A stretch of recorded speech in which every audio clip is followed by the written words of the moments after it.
Halo semuanya, perkenalkan nama aku Syifa Syokya dari jurusan Pendidikan Khusus angkatan 2023. Di sini aku akan menjelaskan sedikit tentang anak dengan kesulitan belajar.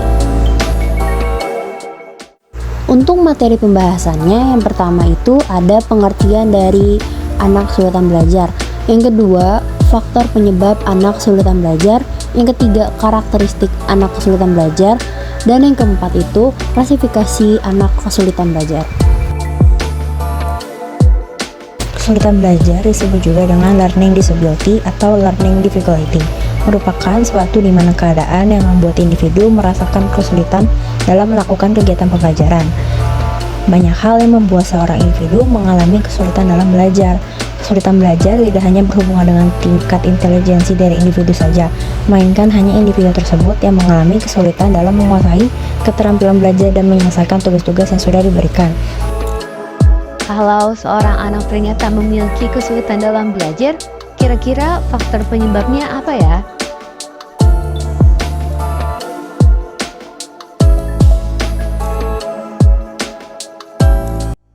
Faktor penyebab kesulitan belajar. Yang pertama, gangguan pada masa kehamilan yang membuat ibu melahirkan secara prematur. Dan yang kedua, lingkungan keluarga, masyarakat, dan sekolah yang kurang menguntungkan bagi anak akan menghambat perkembangan sosial, psikologis, dan pencapaian prestasi akademis.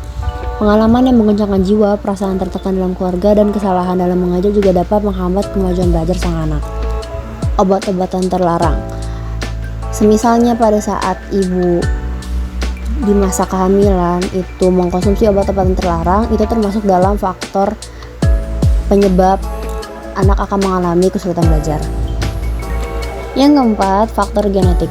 Adanya anak-anak berkesulitan belajar khusus dapat disebabkan oleh faktor genetik atau keturunan, sebagaimana dikembangkan oleh Finucci dan Child di tahun 1983 serta Owen, Adams, Forrest, Stoltz, dan Fisher pada tahun 1971. Sementara itu, dari hasil penelitian Olson, Weiss, Connors, Reich, dan Fulker pada tahun 1989 ditemukan bahwa pada anak-anak yang kembar identik atau kembar siam banyak yang mengalami kesulitan membaca. Apa aja sih karakteristik dari anak kesulitan belajar?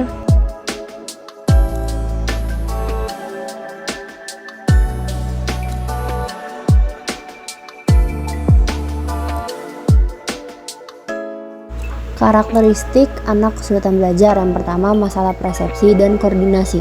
Anak yang mengalami gangguan persepsi visual tidak dapat membedakan huruf atau kata-kata yang bentuknya mirip seperti huruf D dan B, atau membedakan kata sakit dan sabit. Yang kedua, gangguan dalam perhatian dan hiperaktif. Mereka ini sulit untuk memusatkan perhatian dan mengalami hiperaktif. Yang ketiga, kurang mampu menyesuaikan diri. Anak yang berkesulitan belajar cenderung menarik diri dari lingkungan karena merasa kurang percaya diri, cemas, dan takut melakukan kesalahan. Yang keempat, mengalami gangguan dalam masalah mengingat dan berpikir.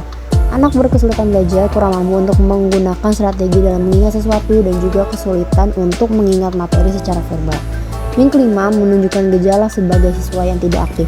Anak berkesulitan belajar kurang mampu untuk memecahkan masalah akademis secara spontan yang diakibatkan seringnya mereka mengalami kegagalan dalam akademis.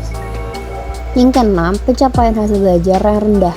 Untuk sebagian anak berkesulitan belajar memiliki ketidakmampuan dalam bidang akademik seperti membaca, menulis, mengucapkan, dan berhitung.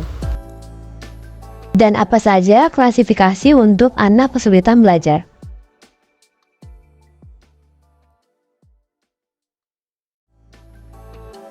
Klasifikasi anak berkesulitan belajar.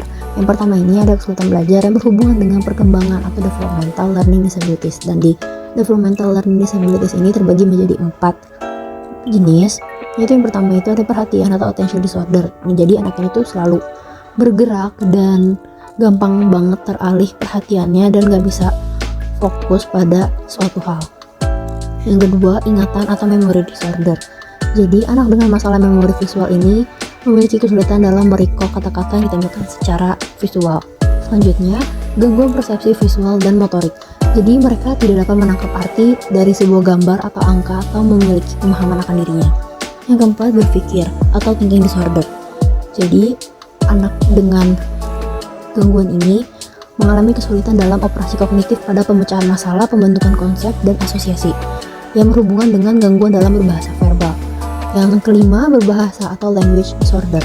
Biasanya anak-anak ini tidak berbicara atau merespon dengan benar terhadap instruksi atau perintah verbal.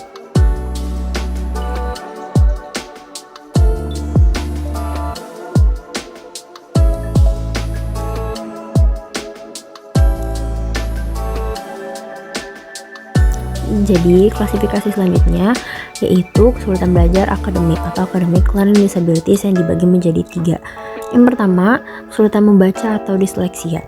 Disleksia atau kesulitan membaca adalah kesulitan untuk memakai simbol, huruf, dan angka melalui persepsi visual dan auditoris. Dan disleksia ini dibagi menjadi 2 tipe, yaitu disleksia auditoris dan disleksia visual. Dan yang kedua, kesulitan menulis atau disgrafia. Disgrafia ini disebabkan oleh faktor neurologis, yakni gangguan pada otak kiri depan yang berhubungan dengan kemampuan menulis. Jadi wujud hambatan secara fisiknya itu kita bisa melihat anak ini tidak dapat memegang pensil dengan baik dan ataupun hasil tulisan tangannya yang buruk. Dan anak dengan gangguan disgrafia ini sejatinya mengalami kesulitan dalam mengharmonisasikan ingatan dengan penguasaan gerak otot secara otomatis saat menulis huruf dan angka. Dan yang terakhir, kesulitan belajar berhitung yang disebut juga sebagai diskalkulia. Jadi seorang dengan diskalkulia ini sering mengalami kesulitan memecahkan masalah matematika serta konsep dasar aritmatika. Dan diskalkulia ini juga dikenal dengan istilah math difficulty. Dan kesulitan ini dapat ditinjau secara kuantitatif yang terjadi menjadi kesulitan berhitung atau counting dan mengkalkulasi atau calculating.